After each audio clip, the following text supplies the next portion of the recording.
আসসালাতু ওয়াসসালামু আলাইকা রাসূলুল্লাহ। আল্লাহ রসুলের রওজা মোবারকের ভিতরে কোন আম্মাজানের ঘরেটি এবং কেন সবসময় এর জানালা খোলা রাখা হয়? আল্লাহ রসুলের রওজার দেয়ালের এই জায়গায় কাটা দেখ কেন এবং এ বরাবর মাটিতে কাটা দেখ কেন? আল্লাহ রসুলের রওজা মোবারকে প্রবেশ করার সময় কোন সাহাবার ঘর এটি এবং কেন এই ঘরের উপর আল্লাহ রসুল একটি ছিদ্র করেছিলেন এবং কেন তা এখনো বিদ্যমান রয়েছে? আল্লাহ রসুলের তাহাজ্জুদ পড়ার জায়গা, আল্লাহ রসুলের ঘরে প্রবেশের দরজা, আম্মাজান আয়েশা রাদিয়াল্লাহু এবং ফাতেমা রাদিয়াল্লাহু ঘরের জানালা, মসজিদে নববীর মিম্বরে লাগানো বিশেষ বস্তু, আমিরুল মুমিনিন হযরত ওমর রাদিয়াল্লাহুর নিজের হাতে লাগানো ঝাড়বাতি বা ফানুস এবং আরো অনেক কিছু। চলুন তাহলে আজকে আমরা আমাদের পুরো ভিডিওটি দেখে নিই। বাবু সালাম দিয়ে আমরা যখন প্রবেশ করব তখন হাতের ডান দিকে একটা ঘর দেখব আমরা। ঘরটি হচ্ছে সাইয়েদেনা আব্বাস রাদিয়াল্লাহু আনহু-এর ঘর। এখানে দরজাটিও সেই সময়ের এখানেই দরজা ছিল, ঘরটাও এখানে ছিল। হযরত আব্বাস রাদিয়াল্লাহু আনহু আল্লাহ রাসূলের চাচা ছিলেন। আর এইখানে কোরআনের যে আয়াত লেখায় নুনের উপরে দেখবেন একটা ফাঁকা, এখানে একটা প্রণালী ছিল। এই প্রণালী দিয়ে বৃষ্টির পানি যাতে বের হয়ে যায় জন্য আল্লাহ রাসূল নিজে হাতে এটা লাগিয়েছিলেন। তো হযরত ওমর রাদিয়াল্লাহু আনহু এটা জানতেন না, তো হযরত ওমর রাদিয়াল্লাহু আনহু এটা খুলে ফেলেছিলেন। তো যখন হযরত আব্বাস রাদিয়াল্লাহু আনহু বললেন যে এটা তো আল্লাহ রাসূল নিজে হাতে লাগিয়েছে, তখন হযরত ওমর রাদিয়াল্লাহু আনহু নিজ কাঁধে উঠিয়ে এই প্রণালীটি আবার লাগান। সেখানে এখনো ছিদ্র করা আছে বৃষ্টির পানি বের হওয়ার যেখানে প্রণালী ছিল। এখানে লেখা আছে হাদ মসজিদে নববী, এর মানে আল্লাহ রাসূলের জমানায় এই পিলার বরাবরই আল্লাহ রাসূলের মসজিদে নববী ছিল, সীমানা ছিল। এই পিলারের বরাবর প্রত্যেকটা পিলারের মধ্যে এই লেখাগুলো দেখবেন, অন্য পিলারের লেখাগুলো দেখবেন না। মোট 3বার মসজিদের জায়গা বৃদ্ধি করা হয়। আমরা যদি কিবলামুখী হয়ে দাঁড়াই তাহলে আমার বাম দিকে থাকবে আল্লাহ রাসূলের ঘর এবং ডান দিকে থাকবে এই সীমানার খুঁটিগুলি। 2 নম্বর গেট এবং সালামের গেট দিয়ে আসলে এই জায়গাটি আপনারা দেখতে পারবেন, আসতে কোনো বাধা বিপত্তি নেই।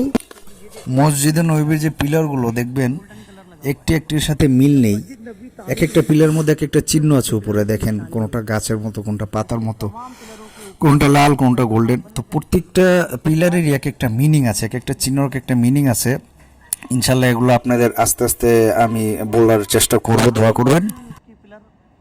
প্রতিটি জায়গার ঘটনা জেনে জেনে আস্তে আস্তে জানাবো পরে। চলুন আমরা আরো কিছু দেখে নেই। রওজা পাকের প্রত্যেকটা পিলারে নাম্বার আছে, নাম্বার দিয়ে কিছু বোঝানো হয়। এইখানেতে আরবি যে লেখাগুলো আছে এর মধ্যে দেখবেন একটা কাটা কাটা একটা মধ্যে দাগ, এই যে দেখুন কাটা কাটা একটি দাগ, মনে হবে যে এটি আলাদা পার্ট করা। তো এটি দাগটি আপনার নিচে যে কার্পেট সেখানেও রয়েছে বরাবর, মাটি কার্পেট সরালেও মাটির মধ্যেও এরকম টাইলসের দাগটি করা আছে। এর মানে কি? এর মানে হচ্ছে এই 40 জন চোর মিশরের আল্লাহ রসুলের দেহ মোবারক কবর থেকে চুরি করতে এসেছিল। তো তখনই মাটির এই জায়গাটি ফাঁকা হয়ে যায়, ফাঁকা হয়ে তারা ওই মাটির ভিতরেই চলে যায়, আবার মাটি লেগে যায়, আর তারা উঠতে পারেনি। সেখানে ভিতরে তারা মাটির ভিতরে তাদের মরণ হয়, আর ওখান থেকে তারা বের হতে পারেনি, বের হতে পারবে না। আল্লাহ রাসূলের মিম্বারের ঠিক পিছনে এই জায়গাটি রয়েছে। এটি হচ্ছে 109 নম্বর পিলার। এই পিলার ধরে যদি আমি রিয়াজুল জান্নাহ থেকে আল্লাহ রসুলের রওজার দিকে যাই তাহলে সেই জায়গাটা পড়বে যেখানে নাকি আমাদের ওমর রাদিয়াল্লাহু আনহুকে নামাজের সময় ছুরিকাঘাত করা হয় বা খঞ্জর মারা হয়। এই জায়গাটি চিহ্নিত করা হয়েছে, এখানে দেখেন। এখানেই ওনাকে হামলা করে শহীদ করা হয়। এই দরজাটি যে আপনারা দেখতে পাচ্ছেন এটি রিয়াজুল জান্নাহর ভিতরে অবস্থিত। এই দরজা দিয়ে আল্লাহ রাসূল ঘর থেকে মসজিদে প্রবেশ করতেন। বাবু সালাম দিয়ে আল্লাহ রাসূলকে যদি সালাম করতে যান সেখান দিয়ে গেলে আপনারা এই দরজাটি দেখতে পারবেন। আল্লাহ রাসূলের রিয়াজুল জান্নাহে যে বিশেষ কয়েকটা খুঁটি বা পিলার ছিল বা খাম রয়েছে বা গাছ ছিল কিছু জায়গায়। তো এখানে 3টি পিলার আছে, 3 পিলারের উপর নামও আছে, এগুলো আপনারা অনেকে জানেন। 3টি পিলারের 2টা পিলারের মধ্যে দেখুন যে জায়গাটা, এই জায়গাটার মধ্যে আল্লাহ রসুলের দরজা ছিল। এই দরজা দিয়ে আল্লাহ রসুল মসজিদে নববীতে প্রবেশ করতেন। তো সেই জামানায় যখন ফকিররা এখানে বসতো কিছু চাইতো, আল্লাহ রসুল খালি হাতে ফিরাতেন না, দান করতেন। তো বলা হয় বাস্তব কথা যে এখানেও যদি কেউ বসে দোয়া করে তার হাত আল্লাহ পাক খালি ফিরান না, দিয়ে দেন। এই জায়গাটি আল্লাহ রসুলের রওজার একদম সামনে গেলেই দেখা যায়। এই জায়গাটি হচ্ছে আমাদের এক আম্মাজান আল্লাহ রসুলের এক বিবির ঘরের চিহ্ন। আমাদের আল্লাহ রসুলের এক বিবি আমাদের আম্মাজানের ঘর ছিল এই পাশে। তো যখন মসজিদ বড় করার প্রয়োজন হলে সালাম দেওয়ার জন্য যখন বেশি মানুষ আসতে থাকে জায়গার প্রয়োজন হয়, তো এখানে সম্ভবত আম্মাজান হাফসা রাদিয়াল্লাহু আনহার ঘর ছিল যতটুকু আমার জানা। তো এই জায়গাতে, এই রাস্তাতে সম্ভবত আম্মাজানের ঘরটি ছিল। তো ওনার ঘরের জায়গাটা পরিবর্তন করার প্রয়োজন হয়। তো তখন যখন ঘর পরিবর্তন করা হয় তখন তিনি অনুরোধ করেন যে আমার জন্য একটা জানালা রেখো, যেন সব সময় জানালাটি ঘরের খোলা থাকে, আর আমি যেন আমার ঘর থেকে আল্লাহ রসুলের ঘর, আল্লাহ রসুলের কবর মোবারক সব সময় দেখতে পাই। তো সেই স্মৃতিতেই আম্মাজানের এই জানালা খালি এখনো আজ খোলা আছে।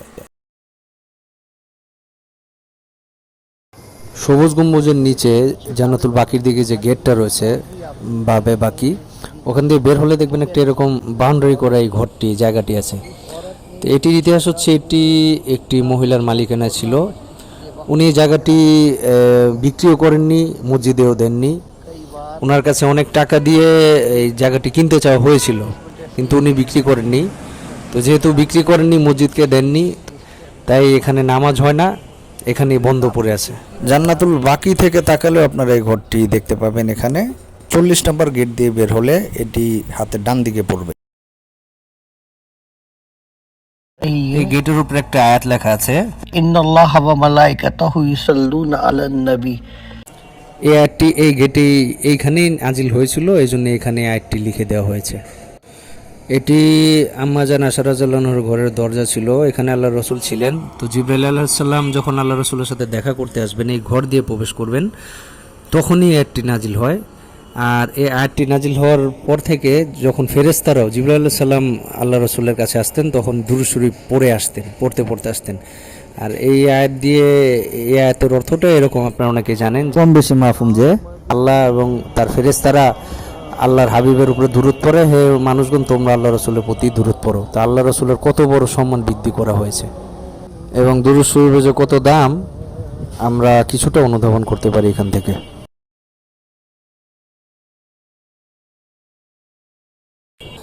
এখানে আবার দেখুন ওই সাইডে বাবি জিব্রিল বা জিব্রাইল আলাইহিস সালাম যেখান দিয়ে আসা যাওয়া করতো, এখানে আম্মাজান আয়েশা রাদিয়াল্লাহু আনহার দরজা।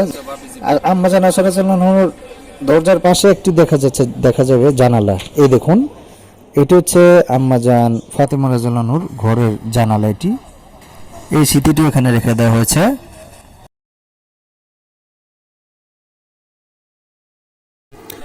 এই জায়গায় আগে একটি দরজা ছিল। এই দরজা দিয়েই আল্লাহ রসুল ওনার ঘরে, ওনার বাসায় প্রবেশ করতেন। কোনো ভিক্ষুক যদি দরজার পাশে বসে থাকতো, কিছু চাইতো, তো ওই ভিক্ষুক খালি হাতে ফিরতো না। এই দরজাটি কোথায়, এটি আপনারা এখনই চিনতে পারবেন। বাবে জিব্রিল দিয়ে যখন আমরা আল্লাহ রসুলের রোজায় প্রবেশ করব, তখন বাম দিকে আমরা এই জায়গাটি দেখতে পাবো। উপরে দেখুন লাল লেখাটির মাধ্যমে এটা চিহ্নিত করা হয়েছে যে এখানে দরজা ছিল আল্লাহ রসুলের। মেহরাবে তাহাজ্জুদ বা তাহাজ্জুদের যে খুঁটি আছে, যেখানে আল্লাহ রসুল তাহাজ্জুদ পড়তেন, ওই জায়গার কাছে এটি। তো ওটি আমরা ইনশাআল্লাহ একটু পরে দেখব। এখানে দেখুন দুইটি ঝাড় বা ঝাড়বাতির মতো বস্তু দাঁড় করানো আছে। এটিকে ফানুসও বলা হয়। এটি হযরত ওমর রাদিয়াল্লাহু আনহুর জামানায় ইরান জয় করার পর ইরানের বাদশার মহল থেকে এটি আনা হয়, দুটি ফানুস বা ঝাড়। তো ওমর রাদিয়াল্লাহু আনহু নিজে হাতে এই দুটি এখানে স্থাপন করেন। এটি এখনো আগের জায়গায় আগের মতোই আছে, দেখতে পাবেন। আসুন আমরা কাছ থেকে এই ঝাড়বাতিটি একবার দেখে নিই, হযরত ওমর রাদিয়াল্লাহু আনহুর হাতের লাগানো।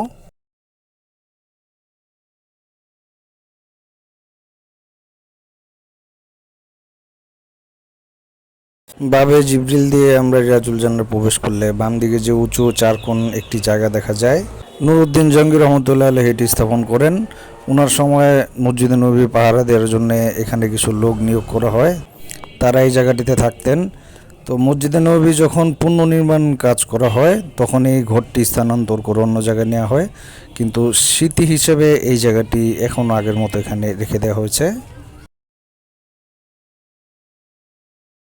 এটি আপনারা বাবে জিব্রিলের কাছেই দেখতে পাবেন। এই জায়গাটি দেখবেন আপনারা জালি দিয়ে বন্ধ করা আছে, ভিতরে এসি লাগানো আছে। আপনার যদি আল্লাহ রসুলকে সালাম দেওয়ার পরে বাহির হওয়ার সময় বাম দিকে একটু ভালো করে খেয়াল করলে এই জায়গাটি দেখবেন। এই জায়গাটিতে ইমামে আজম ইমাম আবু হানিফা রহমতুল্লাহ আলাইহি এখানে ইবাদত করতেন। তারপর ওনার যে ভক্তরা আছে ওনারাও এই জায়গাটিতে এসে ইবাদত করতেন, বসতেন। এখনও যারা যেন অনেকেই বসতো, তো ভিড় হওয়ার কারণে এখানে এই জায়গাটি পরে বন্ধ করে দেওয়া হয়। এখন এই জায়গাটিতে দেখবেন এসি লাগানো আছে। এই জায়গাটি আপনারা দেখছেন, এই জায়গাটি মেহরাবে তাহাজ্জুদ বা আল্লাহ রসুলের তাহাজ্জুদ পড়ার ঠিক বাইরের জায়গা। দেখুন কাছ থেকে এই জায়গাটি আপনারা দেখে নিন।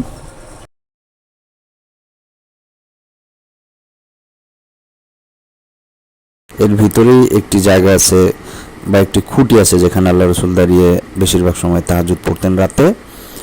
আর সেটিতে পরে একটি মেহরাব বানানো হয়, যেটাকে মেহরাবে তাহাজ্জুদ বলা হয়। তাহাজ্জুদের জায়গার পাশেই দেখছেন একটি সিন্দুক।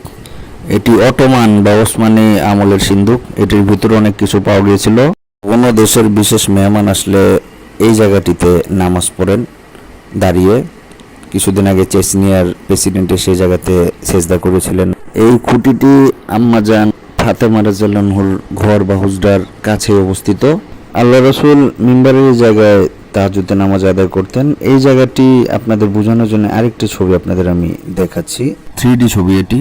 আল্লাহ রসুল এই তাহাজ্জুদের মিম্বারের জায়গায় দাঁড়িয়ে তাহাজ্জুদ আদায় করতেন এবং সাহাবাজমানগণ ওনার পিছনে এই দেয়ালের পিছনে দাঁড়িয়ে তাহাজ্জুদ আদায় করতেন। আল্লাহ রসুলের রওজা মুবারকের ভিতরে কি আছে, কবর মুবারকের বাহিরের ভিতরে কি অবস্থা, এটি নিয়ে আমার একটি স্বতন্ত্র আলাদা ভিডিও আছে, সেটি আপনারা দেখতে পারেন। মসজিদে নববীতে আগে থেকে এখন পর্যন্ত এই মেম্বারের উপর দাঁড়িয়ে খুতবা দেওয়া হয় জুমার দিন। সম্ভবত আমার যতটুকু জানা এই মিম্বারের জায়গাতেই আল্লাহ রসুলের আগের সেই মিম্বরটি ছিল। কিন্তু এই মিম্বরের মধ্যে আমি যে জায়গাগুলো আপনাদের দেখিয়েছি লাল দাগ দিয়ে, এই জায়গাগুলোর মধ্যে সেই আল্লাহ রসুলের জমানার মিম্বারের কিছু কাঠের অংশ রেখে দেওয়া হয়েছে। সেই মিম্বার যেখানে আল্লাহ রসুল বসতেন, দাঁড়াতেন এবং খুতবা দিতেন, বয়ান করতেন, সেই মিম্বারের কাঠ যেগুলো আল্লাহ রসুল স্পর্শ পেয়েছিল, সেই কাঠগুলো ওই মিম্বারের দুই জায়গাতেই কিছু কিছু জায়গায় লাগিয়ে দেওয়া হয়েছে। আপনারা যদি যান তাহলে ইনশাল্লাহ দেখে নেবেন, সেটি এখনো বিদ্যমান রয়েছে। বাবে জিবরিলের বাইরে আপনারা দেখবেন দুটি চিহ্ন এখানে দেখা যাচ্ছে। এই দুটি চিহ্ন ঐতিহাসিক। এখানে আল্লাহ রসুল যখন বাসায় আসতেন তখন আল্লাহ রসুলের উটনি বা বাহনের জন্তু এই জায়গাগুলোতেই বেঁধে রাখা হতো। এই প্রত্যেকটা জায়গা একই সাথে আপনারা যদি সালাম করে বের হন তাহলে এই বুড়ির ঘর, আম্মাজান আশা রাদিয়াল্লাহু আনহা ঘরের দরজা বা জানালা এবং আম্মাজান ফাতেমা রাদিয়াল্লাহু আনহা ঘরের জানালা এবং এই উটনি বাঁধার জায়গাগুলো একসাথে দেখতে পাবেন। আসল সুরমা এবং নকল সুরমা কিভাবে চেনা যায় এই নিয়েও ভিডিওটি দেখতে ডান দিকের যে লিঙ্কটি আছে, ভিডিওটি আছে, এটি ক্লিক করুন। এছাড়া হজ উমরার অনেক অজানা ভিডিও দেখতে, অজানা জায়গা দেখতে আমাদের চ্যানেলের সাথে থাকুন। বাংলা ডাবিং বাই তালহা। আসসালামু আলাইকুম।